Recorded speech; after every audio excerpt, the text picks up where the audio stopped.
godmother, and I think that you are a boy. Hi, I'm Mary. I'm going to be your brand new aunt, and I'm so excited for your birth. I think you're going to be a sweet girl. Yay. Hi, I'm your Lolly, and I know what you are. See you soon. Hey grandchild, I'm Pop, and I know what you are.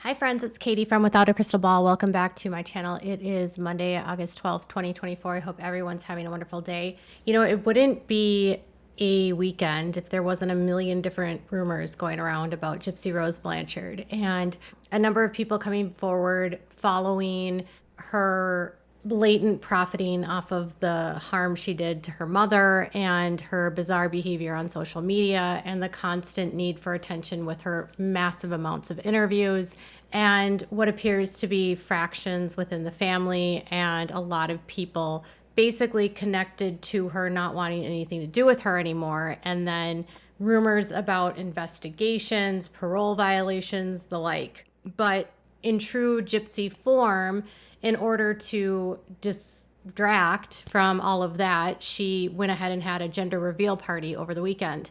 Gender reveal parties are very strange to me, especially when you know the gender of the baby and then you pretend like you didn't know what the gender of the baby is when they blow out the balloons or pop the confetti. Because Gypsy knew she was having a girl. Ken knew they were having a girl. Everyone in the family knew they were having a girl. Literally everyone. She had Mia on a video saying, "I think you're having a boy," blatantly lying because everyone in the family knew she was having a girl. You know, I noticed that none of Rod's family was there. None of her cousins were there. None of her aunts or uncles were there. It was like Ken's sister, Gypsy's half-sister, and Christy's mom, who is of absolute no relation to Gypsy other than she's the stepmother's mom. So it got me thinking about the fraud that's just perpetuated. It's just like it's a fraudulent gender reveal because everyone knows what it is. The sole purpose of the gender reveal is only for attention and to build publicity and to promote Gypsy. It's for content. It's for the media to, you know, praise her for being pregnant with a girl and for a show. Amid that, a lot of people were going back and forth about who was at this event, why were so many industry people there. You know, when I looked around at the photos that were circulating, I didn't see a lot of family. She invited, I guess, like 50 people, and not a lot of people went. And I can tell you with certainty that nobody in the family wants anything to do with her. You know, Gypsy has become such a toxic parasite on society and a toxic parasite online because anyone that wants to speak out against her and anyone that wants to share the truth has to face the backlash of her best friend, Bree, who goes along and creates ridiculous accounts, mocking the people that have had experiences with them, trying to debunk the lies and accusing everyone of being a hater and trying to get clout. And when I started talking about all of this, the reason I did was because I was told information that felt almost criminal to me. I was told by Christy Blanchard that they were not paying Gypsy any money for anything. Contracts were not in her name. Interviews were not paid to her. Trust funds were set up in her name, in Christy's name, in Rod's name, and even in Mia's name to obfuscate and hide it and almost embezzle the money so that a victim or law enforcement won't know that Gypsy is profiting off of this egregiously when she's still on parole. When you're on parole, you are still the property of the state. You are still a person that the state has complete control over. They can do whatever they want with you. They can decide at any time to bring you back to prison. And Gypsy doesn't seem to care about doing anything quietly. I cannot think of many people that have committed the crimes that she has that have so blatantly gone out publicly and profited off of it with thumbing a nose at everyone and trying to completely rewrite history about what happened. When we know the details of what happened are very public, the case was extremely public. The testimony of the medical examiner, the forensics expert, the police, all of it is on YouTube. The interrogations are on YouTube. All you have to do is go watch. And if you go watch and you look and you see how different the story is today for Gypsy and how she's trying to like create a narrative that she wasn't involved when she was, I think Gypsy truly believes that the public is stupid. And I'm starting to wonder what it is that law enforcement has to see before they actually step in and look at the fraud that's occurring right before our eyes. Christy and Rod Blanchard are so aware of what the law is and why Gypsy can't profit off of this. And given the fact that Gypsy could at any time still be charged with fraud, statute of limitations for bank fraud is 10 years. And she hasn't hit the 10-year mark, y'all. It's still 2024. If the feds want to bring up bank fraud charges against her for any of the fraud she was involved in while she was an adult with her mom, they can do that. She is so obviously thinks she's above the law, right? And they know this. They're well aware of this. And so what are they doing? They're hiding the money in other people's names. And I was going through and I was like, you know, Christy told me the story about how she set up the trust and everything was legal. And I just thought it didn't sound legal. To me, it seemed like if you have to bypass the law by putting a trust fund in someone else's name when you know the money is for someone else, I don't know, it kind of feels like you're either stealing money from that person or you're doing it so that you don't get charged with some sort of embezzlement, money laundering, something, because it's illegal for her to do what she's doing, and yet she's still doing it anyway. Even though the work itself is not illegal, it's illegal for her. So I was looking at Reddit and I found this person that had posted emails that they had exchanged with Gypsy while she was still incarcerated. And one of the emails said, "My new documentary for Lifetime Network is taking shape beautifully. The first 3 episodes are nearly done with editing, and the last 3 are being written out, and editing starts in 2 weeks." Written out. A documentary is written out. I worked on a documentary. I'll tell you what, nothing was written out. No language was written out. No dialogue was written out. No scripts were written out. But it sounds like Gypsy was writing out her scripts. Gypsy's also had a hard time with ghostwriters for her books, because usually a nonfiction ghostwriter isn't going to publish fiction. I mean, just saying. She wrote that in the same email about how they were having problems with their ghostwriter, and now we have to find a brand new one, and we're back at square one. So she's so-called writing a book, but the ghostwriter bowed out. It doesn't shock me, not in the least. I was also in the same set of emails, you know, she was talking about her fans and how she has fans and she has stalkers. She talks about messing with people specifically. And she talks a lot about Ryan's family. And she wrote, even in the beginning, Ryan's friends always would discourage him, making comments like, "Be careful, she's using you." Even his brother to this day says comments like, "She will come out of prison and have another guy in the house so fast.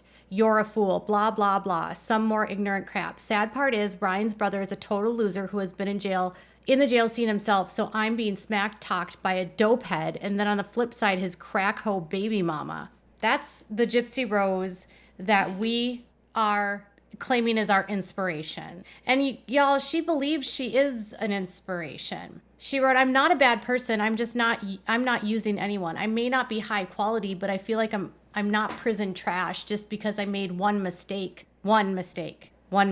That's how she qualifies what she did to her mom. I'm too good for a bad boy, but I'm not good enough for a good one. That's how his world makes me feel.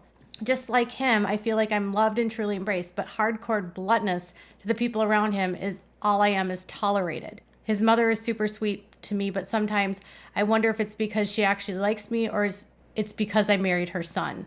She even talks about using her celebrity status to impress them. She says, "I might be wrong about how they view me, but all I know is most are on guard when it comes to me, and my little divorce alarm bell freaks out. It didn't make them feel at ease.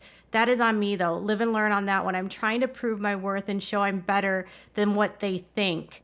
Flashing my status as a public figure of inspiration hasn't been successful at doing that. So maybe more hands-on with them in person and them seeing how much I love Ryan will show my true character. She's admitting to using and manipulating his family by trying to flash her status as a public figure of inspiration.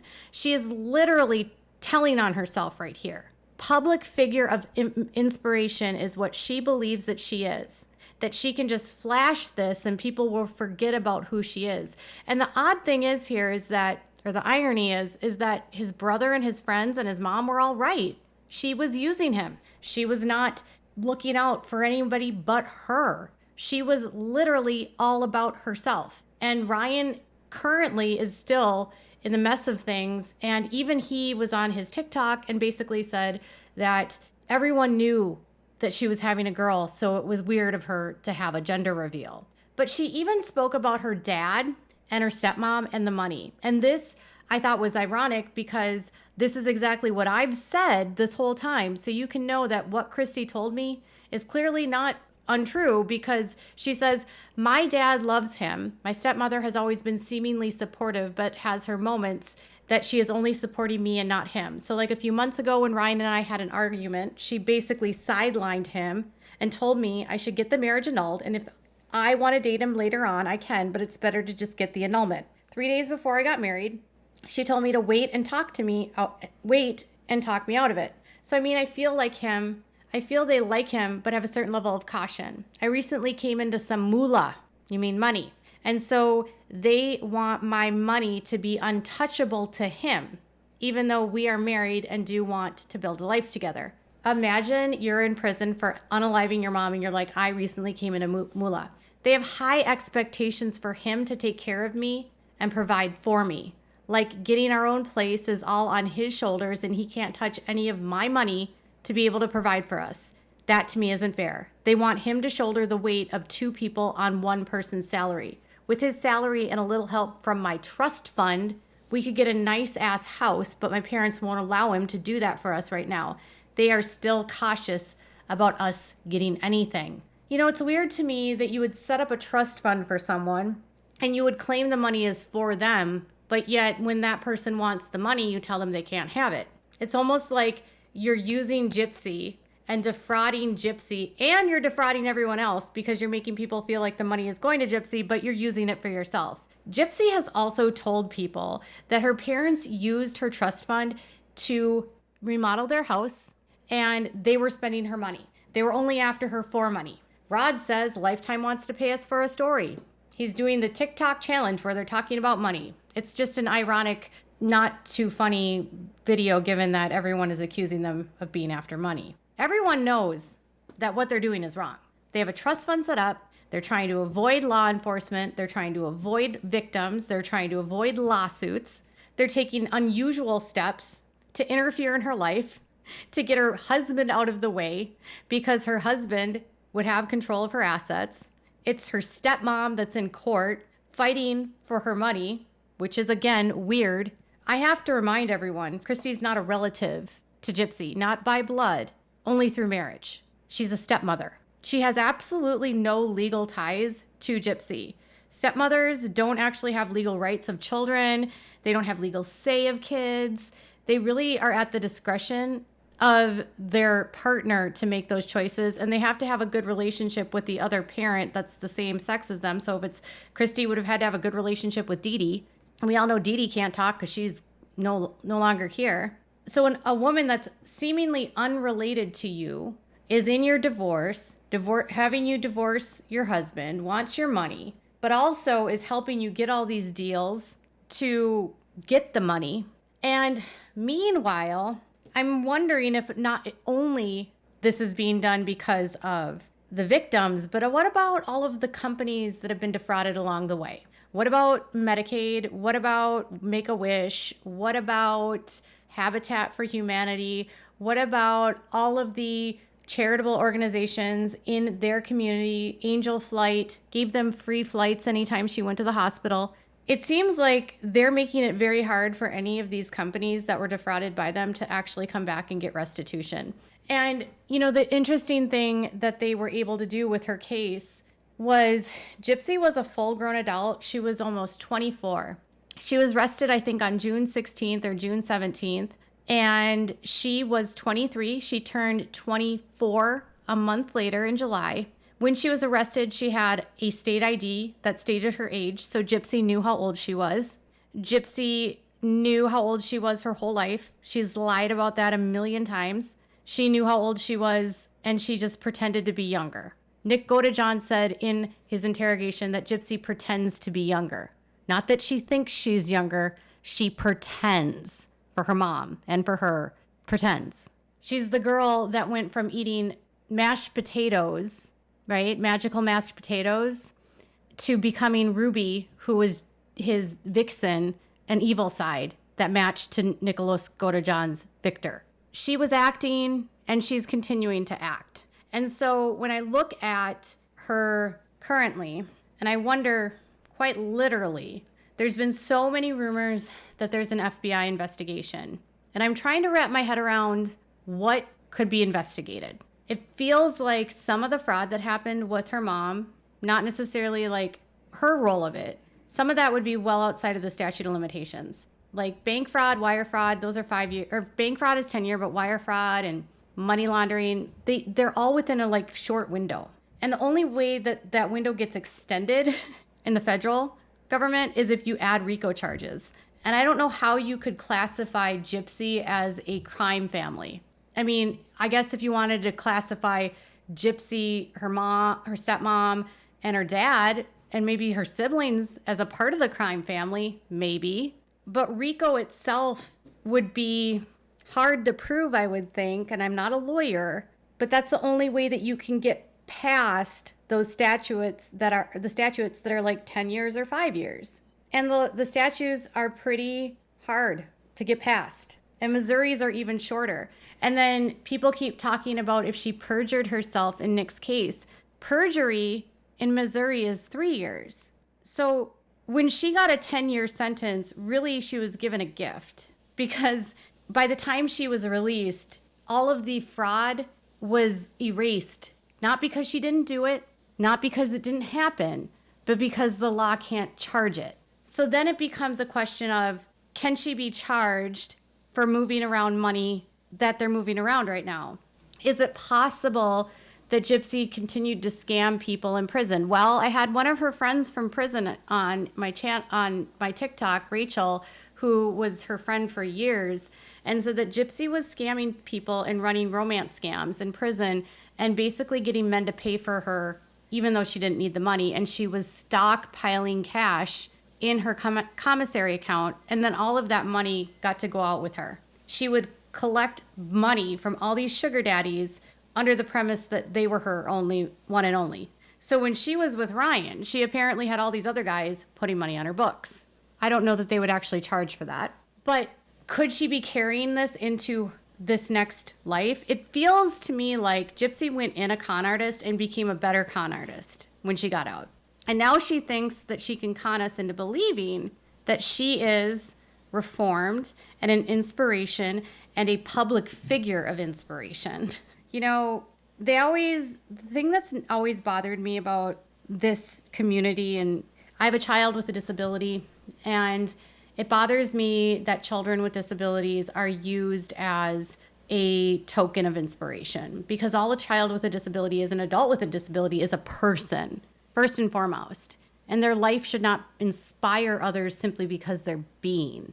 They don't exist to make us feel better about ourselves. They don't exist to make us learn lessons, no more than I exist to make you learn lessons. They're a human and their humanity comes first. And Gypsy and her con exist around this concept that because of her disability, she was special.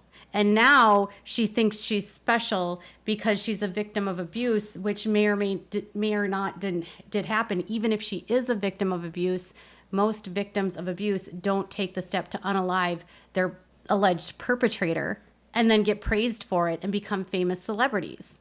I'll tell you what, This is setting a terrible precedent, not only for children, but other inmates, and it's going to just be this ripple effect. And if the feds don't do something, I will be shocked. So I don't know if there's a federal investigation. That's the rumor. The rumor is the FBI is sniffing around about fraud charges, maybe bank accounts that are being taken out in other people's names, kind of like what Dee Dee did, where she took out accounts in other people's names and took out checks and put out bank accounts and moved money around. You know, Gypsy did learn from the best, and it sounds like she might not be stopping. It also could mean why Christy and Gypsy and all of them are so hell-bent on silencing anyone that speaks out, because they don't want the feds to find them. But the funny thing is about people like this is that, you know, reality TV stars that openly flout the law have a propensity to get charged for crimes. And all you have to do is look at Todd Chrisley, who bragged openly about paying taxes that he never paid. And it basically sped up a federal investigation that landed him in prison for bank wire fraud and tax evasion and defrauding the United States government. And he's serving 12 and a half years. You don't brag about stuff and openly flout the law unless you're a raging narcissist. And Gypsy is one of the best at being a narcissist. So what are your thoughts about her fake gender reveal and her exposing herself as the public figure of inspiration? And are the feds finally going to arrest this girl? Let me know what your thoughts are in the comments below. Make sure to give this video a thumbs up. Make sure to subscribe to my channel if you haven't subscribed, and click the bell so you never miss a video. Bye, everyone.